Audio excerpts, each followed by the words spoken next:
Hello and welcome to my YouTube channel once again. Today we present a highly anticipated case that was long requested, the case of Diego Santoy. The reason why I do it now is because it seems to me a super long video, a video in which I have to explain several things and show you many important things. It has to be a video in which we discuss in depth what happened, and therefore it seemed to me that it would be a better video as a special for 600,000 subscribers. A goal that we passed a few weeks ago. In fact, I think it was a week ago that we passed 600,000 subscribers when I'm recording this. So rather than just thanking you by saying it, I prefer to make you a long video. And with a lot of information that I know you like. Remember that before issuing opinions, because I know that many people have a fixed opinion about this case, I prefer that you watch it until the end, or at least an important part of the video, to form a good opinion based on what really happened in the case, because there are also many rumors. A lot was said this, it was said that, but we have to see also what was real and what was false about the case, also the attitudes, etc. There are a lot of things to examine, so let's have a good discussion in the comments. Within this case, there are two main protagonists. One of them is Diego Santoy and the other is Erica Peñacos. Let's see who they are. Diego Daniel Santoy Riverol was born in the year 1985 in Monterrey, Mexico. According to some sources, he comes from a humble family, while others state that it was not so humble. They were upper middle class, which ends up being important for the rest of the case. There are those who describe him as a kind person and in general terms, very good. Diego is the second of 3 children from the Santoy Riverol marriage. Mauricio is the oldest son and lived in Querétaro, while Diego is the middle one and Marcelo is the youngest. For more than 20 years, this family lived between Monterrey and Matamoros, apparently due to their parents' work. The 3 brothers finished elementary and middle school in Monterrey. In academic matters, Diego was said to stand out the most. Also, apparently, he was the one who attracted the most attention among his brothers. And here the story begins to split a bit. There are people who knew him, who say he was charismatic and intelligent, and there are people who remember him as a bit aggressive and prone to frustration, like an explosive person. Diego couldn't attend high school normally like other people due to legal issues in Matamoros, so when he moved back with his family to Monterrey 4 years before the events, he started high school at the Open High School 3, where he got a pretty good average. According to the director of this high school, we never saw anything abnormal, no sign of problems in the young man. There were no issues of violence at all. It should also be mentioned that Diego has a criminal record for stealing some alcohol, a few bottles of alcohol, during his adolescence. While for some people this means nothing, for others it does mean something important about his personality. Some justify it by saying that he was just a teenager and that there are several who do it. And then there are those who say no, that it is obviously a somewhat strange behavior, and not everyone ends up doing that. I don't know anyone who has stolen alcohol, but it seems possible, and I wouldn't consider that behavior bad. However, it also has to be linked with the fact that it was said that Diego had an explosive behavior just for them to consider it. Once in Monterrey, he lived in 2 rented houses along with his family in the CUMBRES neighborhood, which is where the case unfolds. Diego Santoy and his younger brother Marcelo enrolled in the Autonomous University of Nuevo León in Monterrey the year before the events. In the test, and this is a part that was used quite a bit in various media, he had to take a sort of IQ test, intelligence test, whatever you want to call it, where he scored 122 points. Now, this was used to say that he was an outstanding boy, that he was special, that he was some kind of genius. However, it's not quite like that. That is, while it is a bit above average, it is only a result a little above the mean. It doesn't mean that he was a genius or much more. He was not a gifted child. As it is said in college, they saw him as calm, they saw him as a peaceful young man, let's say. Despite being sociable, he was also very reserved for himself. His personality problems, or what some people consider dangerous, is only seen when he starts having a romantic relationship with Erica Cos. She is Erica Peñacos, born in September of 1988 in Mexico. Her mother, Teresa Cos, was a television host in Mexico who in her early days was in charge of reading the horoscopes on the Con Clase program on Channel 12. By this time, Teresa was already a well-known television personality romantically involved with businessman Enrique Lancanao, a person who should be taken into account because he owned the company Multimedios, or at least he did at that time, to whom also belonged the newspaper Milenio, Cinemas, and Cablevision. In other words, what can be said is an important person. Erica has a sister named Asura, almost her same age, and two half-siblings, Erica Sir, 7 years old, and Maria Fernanda, 3 years old.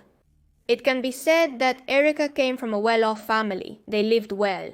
Her two parents were astrologers, and her mother hosted an astrology program on the Televisa network in Mexico. In fact, we have a recording of one of these programs where the two daughters appear. Erica and Asura, look. What? What do you think of Mommy Asura? She's a very good mother, very special, because not everyone has mothers who are astrologers.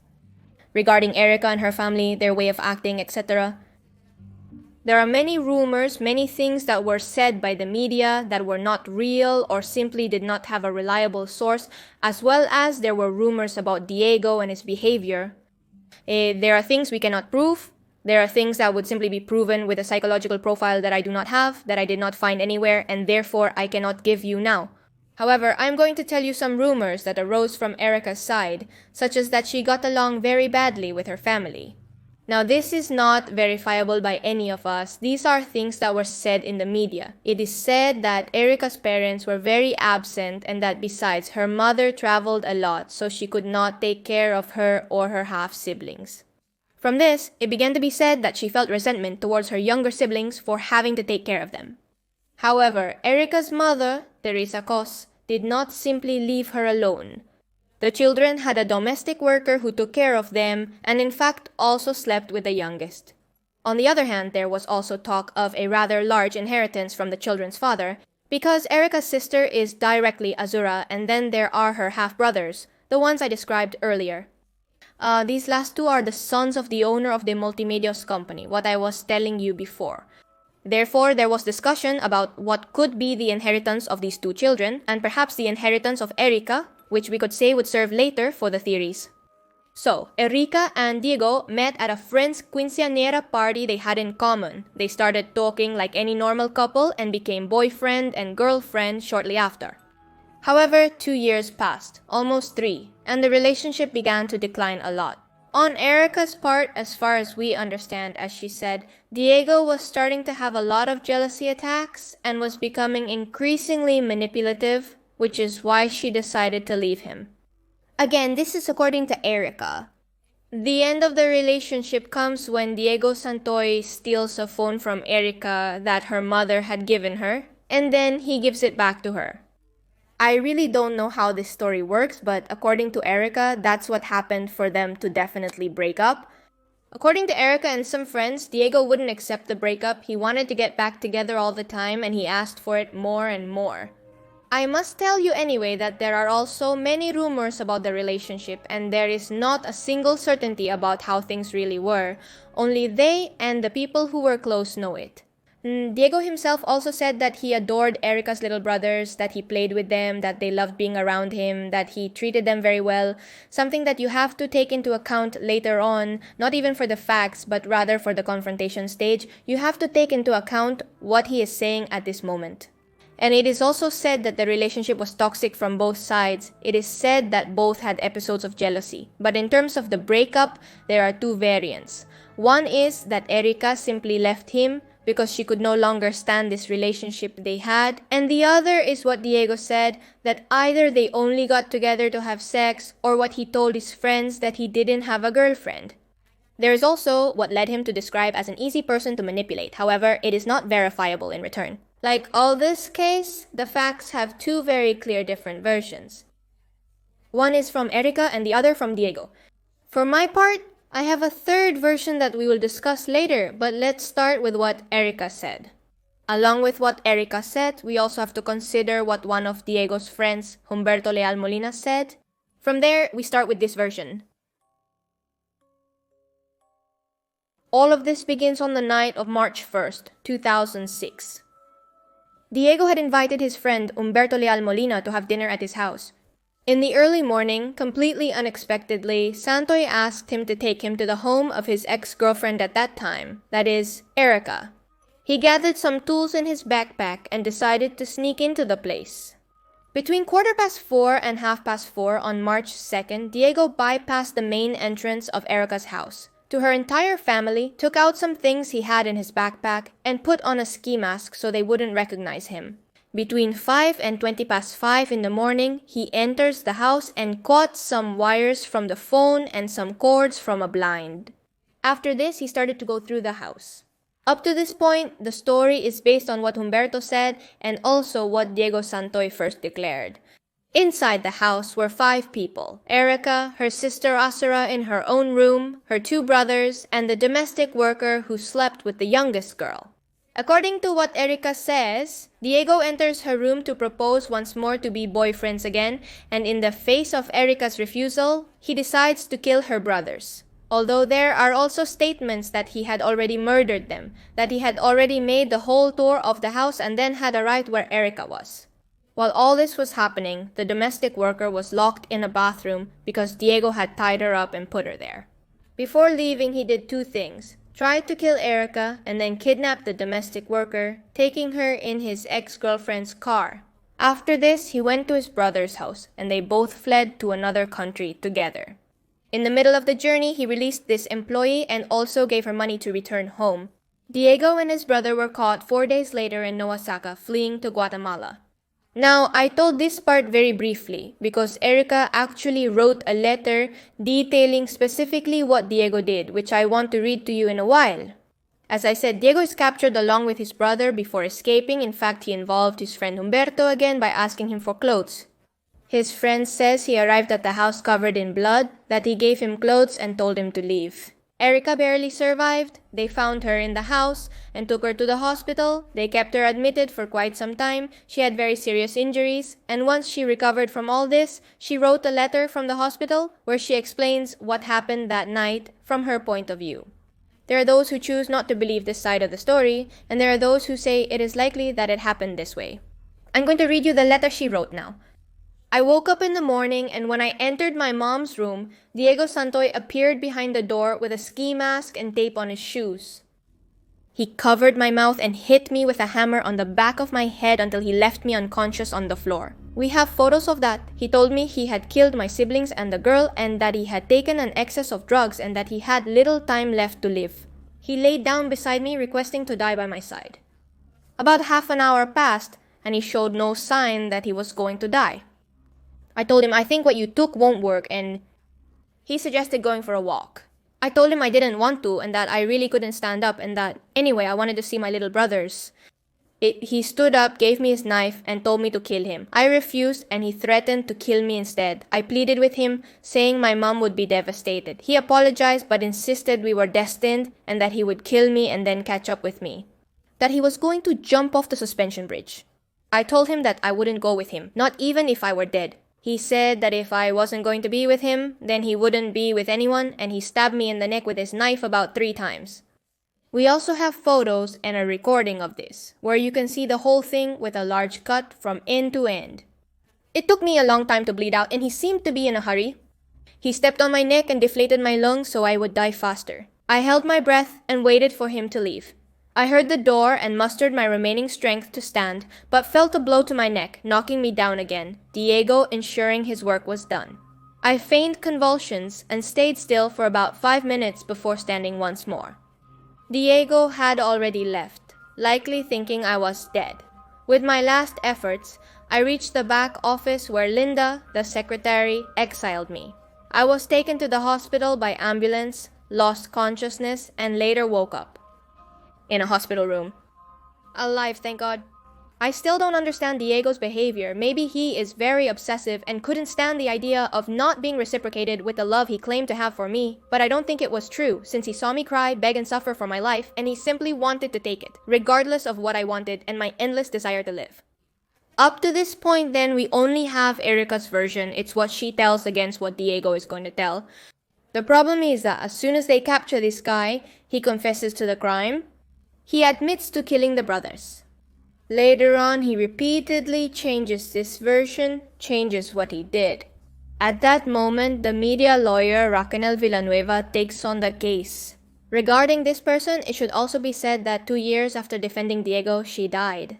But it should also be said, because it's the truth, that she is involved in several other cases. That's why we call her a media lawyer, because she is a person who is involved in quite famous cases with people from the drug trafficking world.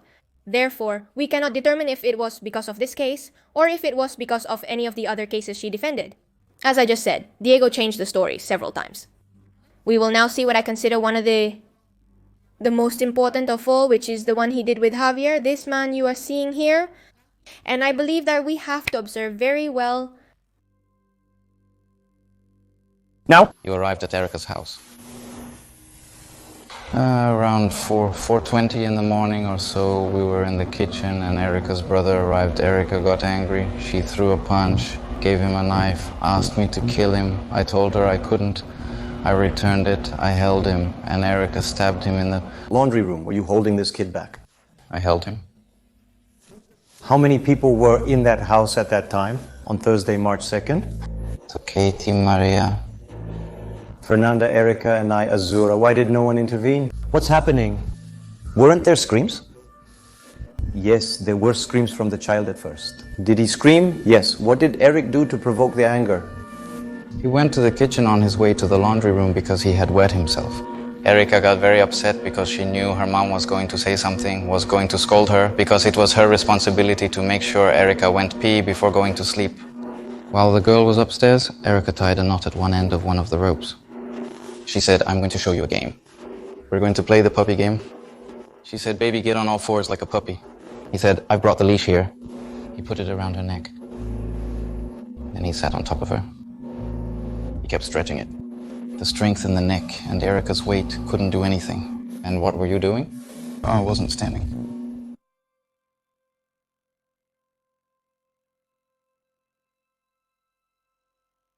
And now comes the part where we have to talk about confrontations. This part here is the most questioned so far in the case. For the interview and confrontations, I found various opinions from body language experts. I recommend a specific channel linked below in the pinned comment where a man discusses the interview I showed you and the confrontations.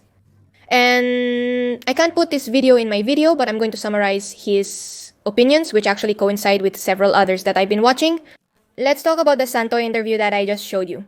He talks about two main things. The first is that as soon as he starts, he refers to it as a horrible event that he had to go through, indicating that it's something bad for him, but not really feeling sorry for the little ones. He doesn't express that they are victims of a horrible crime, but that he is the one who should be pitied. The second thing is terribly important, and it is also seen in the rest of the interview. He begins recounting these facts while shaking his head in denial from side to side.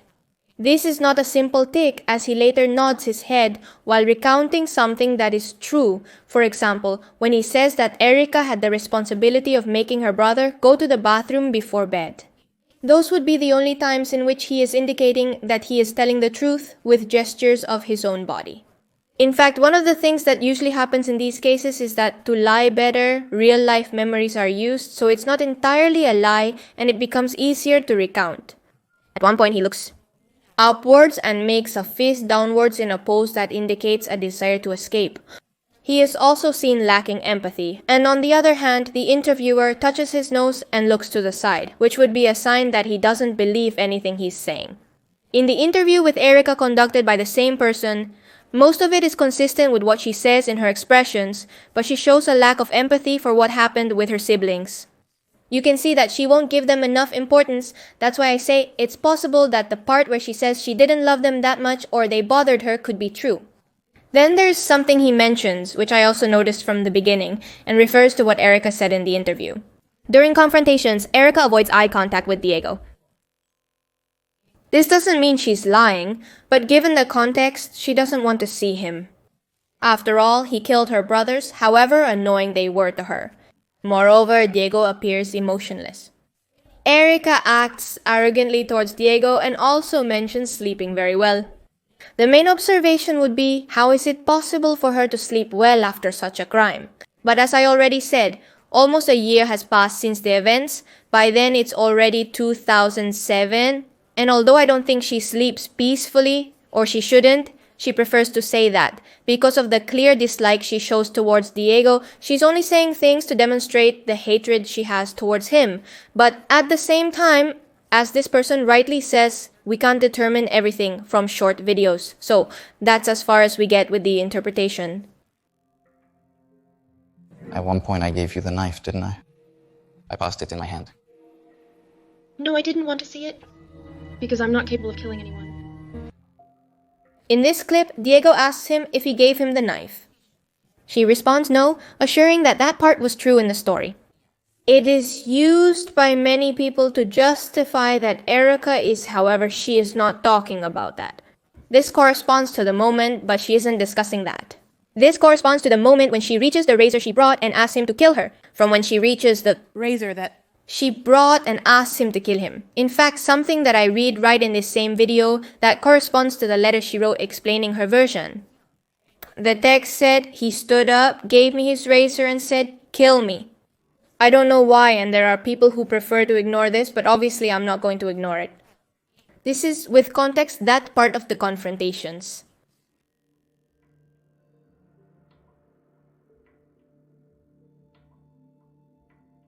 Paul Lando also said this in his video. If you don't know him, the link is below. This is a note from the Notimex media. That is, it is quite official. Let's say that if we are going to believe someone, let's believe this one, and it comes out shortly after the murder. The title, as you see, is the following. There are 61 proofs that implicate Santoy as the only guilty party. Now, throughout the entire article, these 61 proofs are not shown anywhere, but this comes from the official statement that was made at that time to the first official version that came out. The issue is with the first official version that came out. The issue is that this changes later, perhaps based on what Diego Santoy said, perhaps on what was found at the scene, but it changes. Diego, 21, enters the Peñacos family's home between 4:15 and 4:30. She added that it was to simulate a robbery. The alleged murderer bent the bars of the gate, put on sneakers and adhesive tape on his hands, as well as a ski mask. Until then, everything was normal, as I mentioned earlier. Between 4 and 55 hours, the accused came down from the garage by the stairs and entered through the main door. Then he cut the phone wires. He had the entry code as he had previously been at the residence. He supposedly got along well with the family and would have dinner with them several nights. So let's say he knew how to get into the house.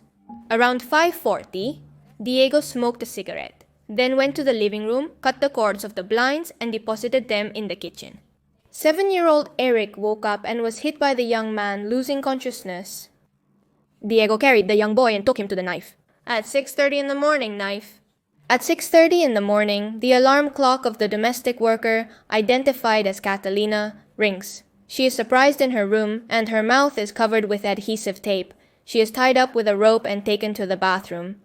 Between 6:40 and 7 o'clock, he returns to the room of the domestic worker where he stays for about 10 minutes and takes her to the guest bathroom.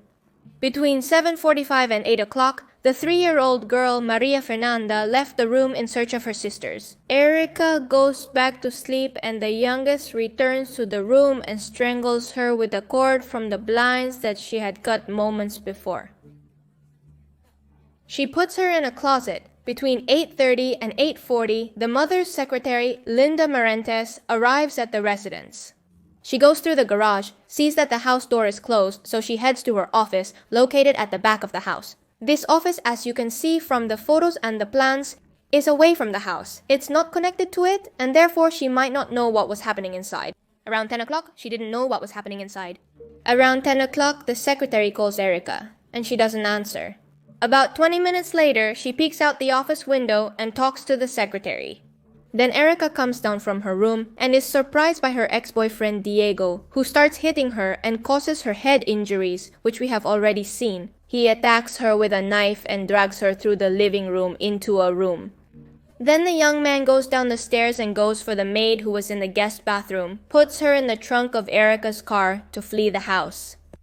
Erica gets up and walks slowly, leaving traces of blood all over the floor to her mother's secretary's office, Linda Marentes, to whom she asks for help. There is an immediate problem with this version, and it is that the blood found does not entirely match what was said here. It does not entirely match what was said here. There is blood in places that perhaps do not directly match this path, but later the version changes. Part of this version comes exclusively from what Diego said once found by the police. He described in detail what really happened. But this was the very first thing of the case. This was just when they captured him, and this statement affirms that Diego was not forced at any moment to speak this way, to tell these moments to speak this way, to tell these. After meeting with his lawyer, Diego himself declares that all this had been provoked by the people who captured him. He said that he had been forced to admit guilt for the events. This is what he declares. They had me handcuffed to a chair in some kind of auditorium while several people were beating me and giving me their version of the events, what I had to declare before the public ministry. They blindfolded me. They opened the door of that room and you could hear them saying, "We're going to throw him," while they played with the triggers of their guns. When I asked the lawyer to see my dad, he told me that he hadn't arrived and couldn't be there. They didn't read me my rights and the public defenders didn't present themselves to me to make a statement. On the other hand, the official statement says that he didn't have any kind of blow like this and that there were enough witnesses to say that he was never hit or threatened. In reality, all of this depends on the people who treated him and found him, or on the people who treated him and found him. Or to Diego Santoy. Beyond the accusations against Erica and her family, it was never proven that they had anything to do with it. Moreover, the investigation was very poor. Every time I try to find evidence about the case, there is mention of there being 61 pieces of evidence or more than 100 pieces of evidence, and they never show what these specific pieces of evidence are. What I find definitely important to mention is just that the investigation was poor, that we don't have precise data about whether it was really well investigated, what these so-called pieces of evidence used in the trial are. Now, what is important to say is that 4 days after the crime, when he is arrested, he confesses to the double homicide. That is, when he is arrested, he confesses to the double homicide. That is, it is people present responsible for taking his statement. So, in short, this was used in the trial as evidence that he had done it. Let's say he confessed to the crime. And it was then, after a long process of 5 years, that on October 1st, 2011, Diego Santoy was sentenced to 138 years in prison. 40 years for the qualified homicide against Eric Azur, 30 for the murder of Maria Fernanda, and 16 years for attempted murder against Erica. 30 of those years for the deprivation of freedom of Catalina, that is, the domestic worker whom he kidnapped. And 10 years for theft, because he stole the car to be able to leave. As you can imagine, everything is completely divided, but more than anything, there are a lot of people who blame Erica, and I want to establish something right now. You may think that Erica is guilty of planning all this, but from there to say that Diego is innocent, there's a long way to go. Because an innocent person calls the police, an innocent person doesn't run away, doesn't steal a car, doesn't kidnap a person, and definitely doesn't decide to flee the country with his brother. I don't know if you understand me. You can say, and we will see what the theories are, that Erica may be guilty in all of this, that Diego is innocent, because he is not. And that is a pretty big mistake, because beyond what happened inside the house, outside the house he committed 3 consecutive crimes. 3 or 4, depending on how you consider it. A little after being in jail, Diego started to have a fan club, mainly, and I don't want this to be taken as a joke, but I think it was also because he looks a lot like Nick Jonas. Something that was actually talked about a lot in the media because they want to make a movie or documentary on Netflix telling what this case was, which is something they tend to do lately. So, there are people who talked about Nick Jonas playing the role of Diego Santoy. They look quite alike. And it can be like what happened to Ted Bundy, a good-looking person, a cute, attractive person, gathers a lot of women who believe he is innocent. He married one of these people who followed him. Of this person. An important thing to note is that during during these last 9 years that he was definitely in jail, he behaved well. what is called good behavior. That is, he began to study, he began to teach computer classes to the rest of the prisoners, which earned him a reduction of almost half of the sentence he had. That is, 71 years were taken from what he was given in 2011. I also have to tell you that he cannot be in prison for more than 40 years due to a law in Mexico of the new process, and almost no one showed up. There were 9 from the new process, and almost no one showed up. There were 9 people who had to show up, and almost none to locate to be able to notify them, and then there are people who preferred to locate to be able to notify them, and then there are people who preferred to pay the fine instead of going. This also happened at the end of February, and with all the quarantine, they probably won't be able to call again for them to go until after all the virus problem is over. On the part of Erica's family, they were quite distant from all this situation for a long time. Teresa stopped being a driver, and Erica left the country. Right now she is married, keeps a low profile, and never wanted to have anything to do with the case again. There's a small detail that I obviously can't skip because otherwise I'll be seeing it in the comments all the time, and I want to inform you right away about what's really going on. There were a few news on the internet from official media, it should be noted, that were talking about some neighbors who had witnessed fights between Teresa Cos and her daughter, as well as, in Diego's house, as well as neighbors, in Diego's house, as well as neighbors to Diego without his daughter to see. None of these neighbors went to testify at a trial before a judge, before experts, whatever. There are no neighbors who have gone experts, whatever. There are no neighbors who have gone to, all this comes from Twitter threads, from people making tweets telling their supposed view of the cases because they lived in summits and saw Diego and his family, but it doesn't mean it's true.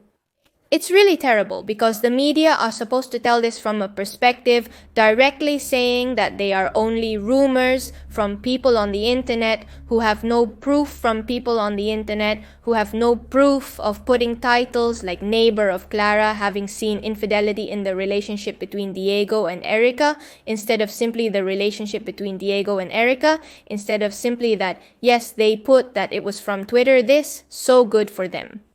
But I say it and express that this is true. And no, there's no way this is true, and there's no way to verify it. They are people who simply put on Twitter that they had seen. This, in fact, I am going to show you right now one of the Twitter threads and one of the images we found. As you can see here, the user your aunt is saying, people are asking for a thread from me because, for those who did not know, Diego Santoy was my neighbor and lived a block from my house. And here the story begins. I was 15 years old when this happened. My mom and I only knew Diego, Mauricio, his brother, and their parents by sight. So it turns out that Diego lived in his neighborhood, which is Mission Cumbres, while Erica lived in another part of Cumbres, a more affluent area. Diego was calmer than his brother Mauricio, who was rarely present with their parents. She later described Diego as more reserved. As they say there, he was more of a fresilla, a term used there, similar to how we would say snob here, meaning a person from the affluent part of the Cumbres neighborhood. They were always seen fighting, yelling, struggling, etc. They even fought so much that they wouldn't let them sleep at night, which seems a bit strange to me because she said they lived a block away. Sure, if they yell, maybe you can hear, but to keep you from sleeping, they would have to be yelling in front of your house. During the day, they seemed like a normal couple who were very close, but at night they would party, do drugs, all those things. This person's mother was a big fan of esotericism, and so she knew Teresa Cos from television very well. So one day, she tells her that she had seen her many times leaving Diego's house without Erica.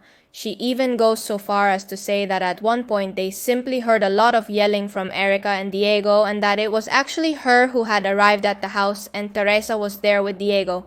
So there comes a time when supposedly Teresa had entered Diego's house, had stayed for 2 hours, and then Erica arrives at the place, sees them together, and they start arguing. That's all the thread says, with some words that are hard to express. Honestly, not less because of how she tells it. And no, this person did not go to testify. Not only did it become a kind of virality in the newspapers that told this case of Diego Santoy, again, I have no reason to believe her, nor does she say very exact things about what is happening.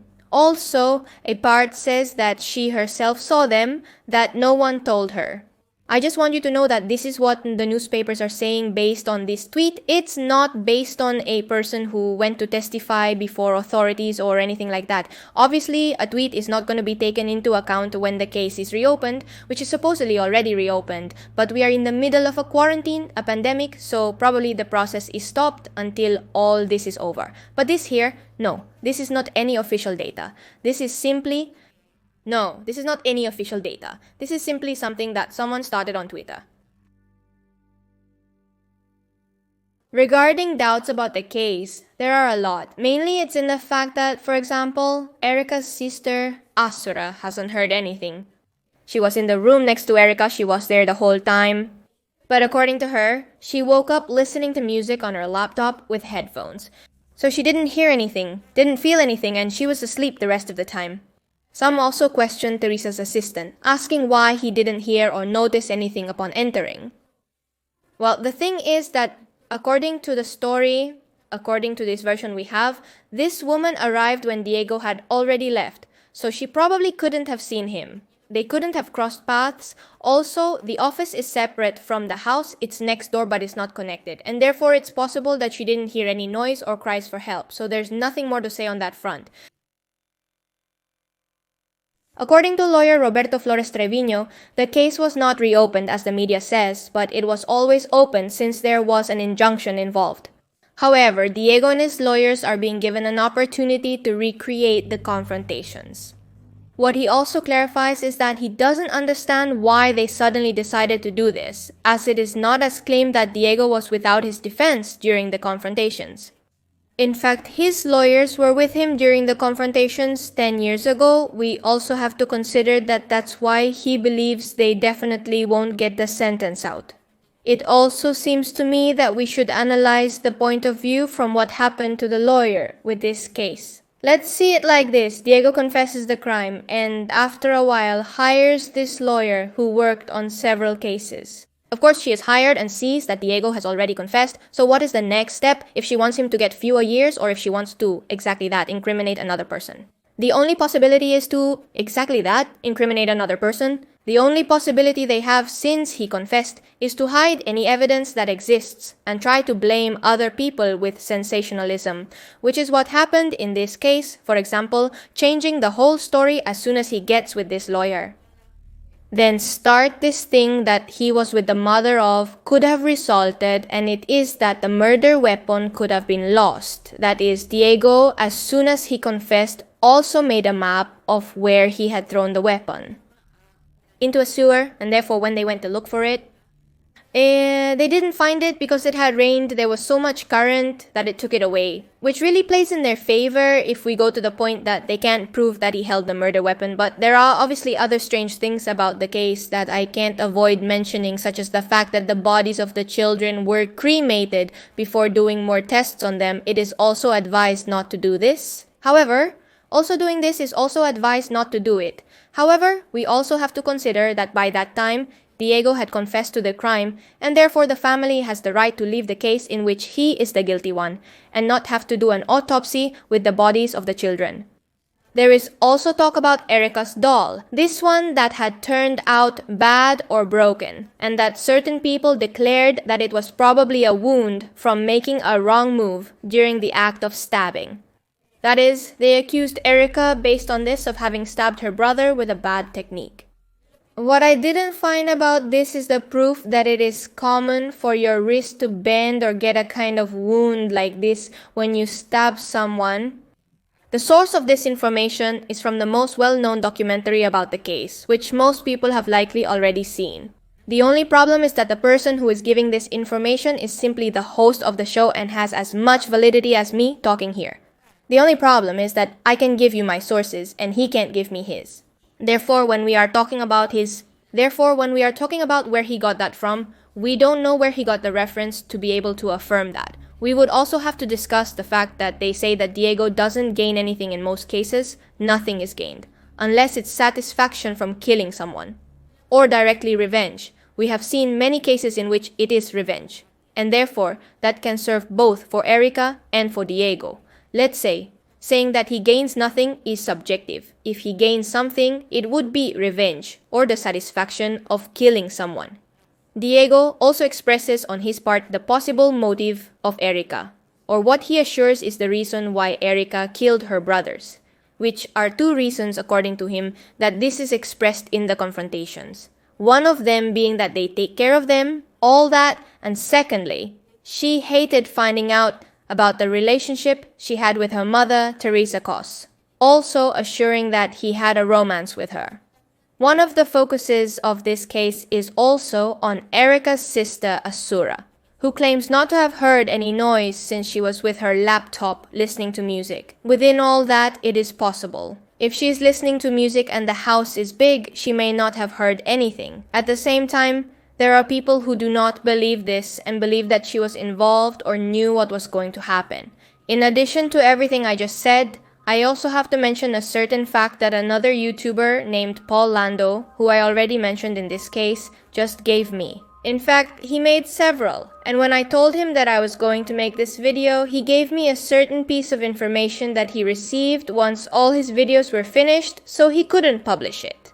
Now, this information is anonymous, but it comes to me from a source that I find very reliable, which is first Paul and then the person he was talking to, Erica's family. I'm not going to name this person from Erica's family. I'm not going to name this person simply out of respect for their anonymity, obviously, but well, from what I'm telling you, what they told me is what I'm telling you. What they told me is that on February 14th, before the murders, Diego made a romantic dinner for Erica to try to get back together with her. That same night, she rejected him again. What this person interpreted at that moment from knowing the family and being there is that Diego felt very rejected and that they had a fight that same night. In fact, it also indicates a very specific place where it happened. It indicates that it was a dinner on the terrace and that the family collaborated with Diego to make this a reality, which also indicates that he got along well with the family. Everything was normal and they perceived him as a normal boy. He even got along well with the mother. Now you can interpret this in any way you want. But about this person, this is what happened the night before the murders. This gives us a bit of context. I've been talking to some people, obviously on social networks, I've been talking to some people. Obviously on social networks, I've been asking for any information they had or any data they want me to put in the video. Obviously with sources or something that I can at least prove or they sent several messages. There are people on the internet saying, my parents sent several messages. There are people on the internet saying, my parents worked with the lawyer of such and such. I lived around there, etc., etc. Things that for me are not verifiable. Until I got a message from a certain one came to me on Twitter, which is the only message of all came on Twitter, which is the only message of all not. But it also sounds more reliable. Again, everything else, but it also sounds more reliable. Again, everything I say, obviously if I don't have a source, you can doubt it.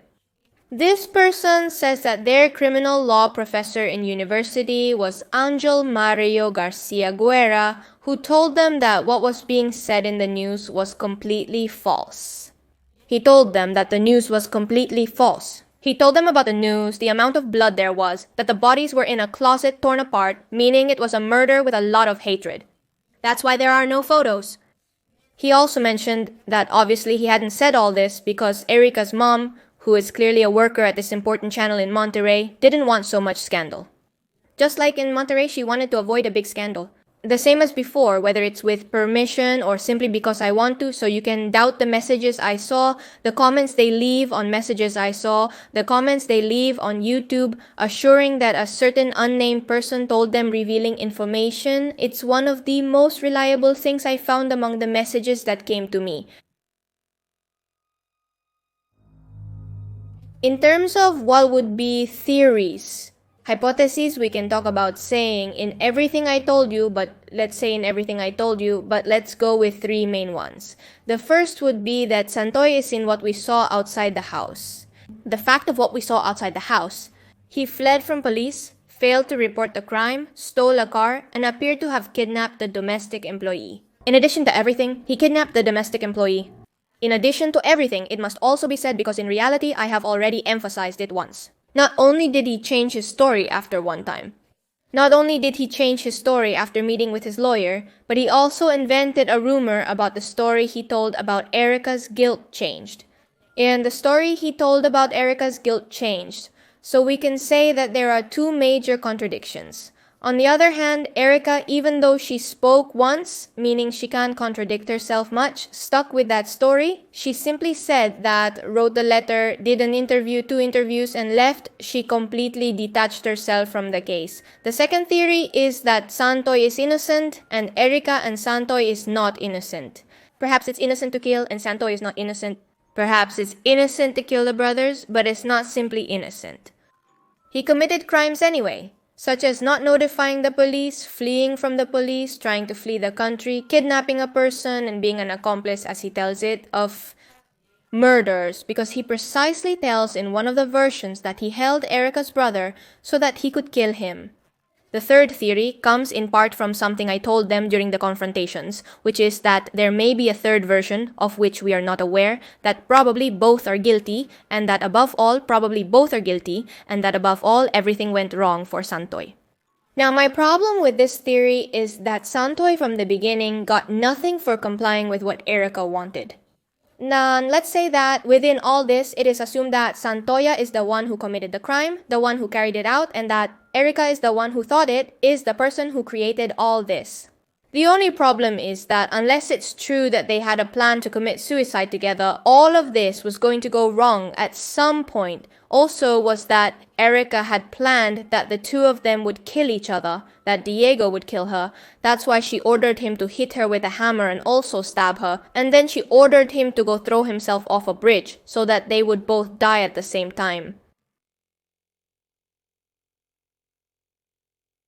As for what I have to say about all of this, for those who like to hear my opinion, I have several problems with what was being said on the internet. Let's see, I believe that all theories actually have a bit of truth in them, but that the people who, or to justify what I'm getting at is that to a news story of the case, there are people everywhere to a news story of the case.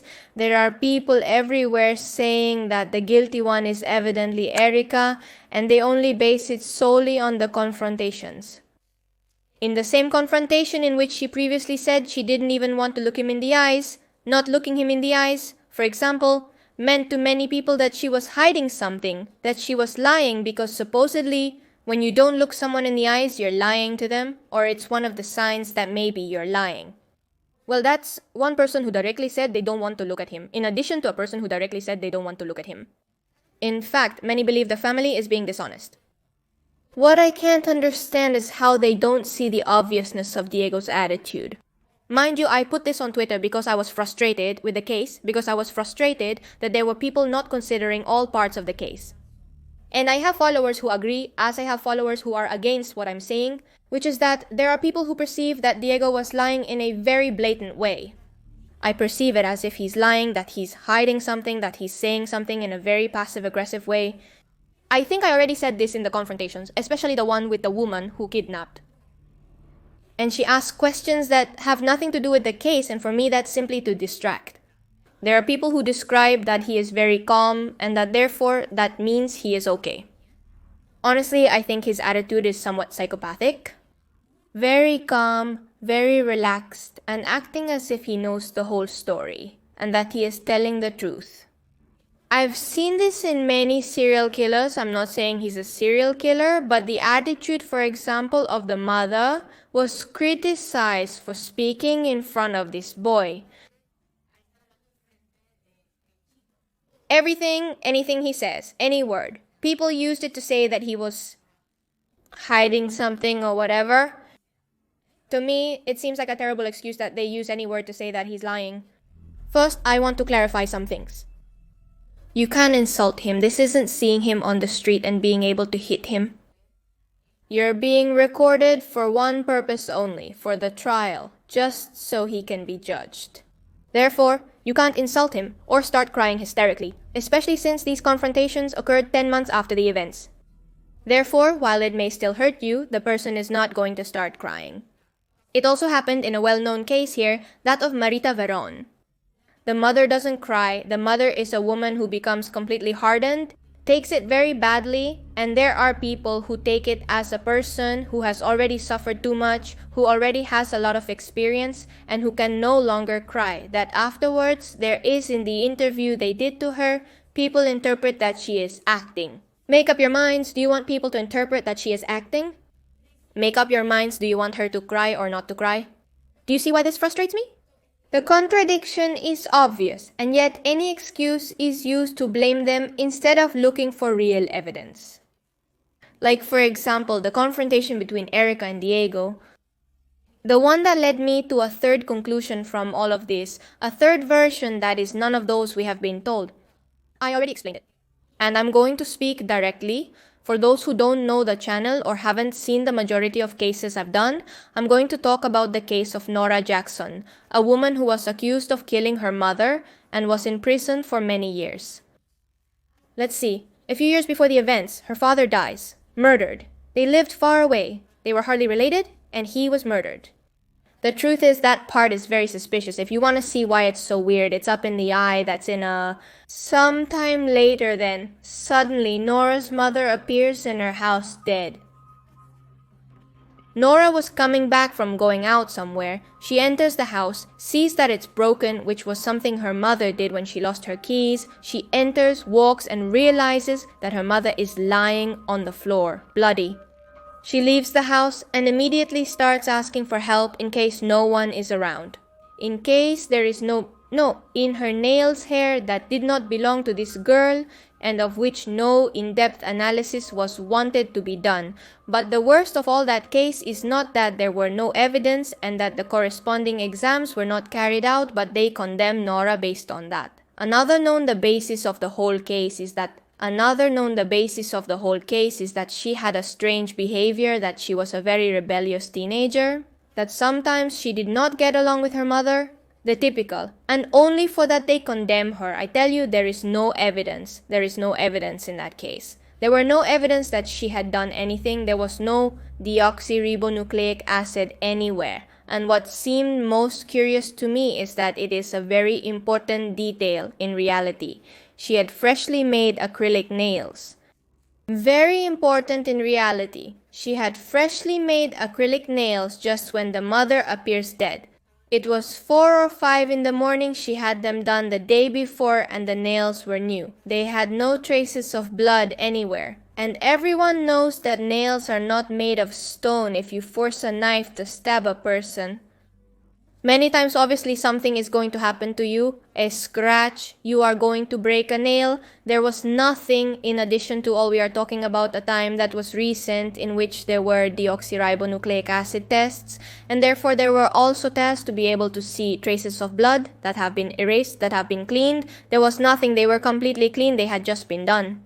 There was nothing. They were completely clean. They had just been done after several years. The lawyers managed to get her out because there were no proofs. And with this, I mean, a judge cannot or should not condemn another person without proofs. And only with the testimony, some people who think that based on her attitude in an interview or whatever, she has to go to the, I don't know if it is understood.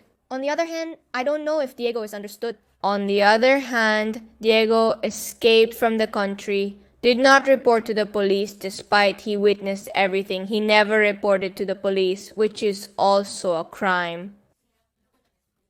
So he can be judged. In addition to that, he confessed himself. That is, the excuse serves to blame these people. As I said, the excuse blames these people.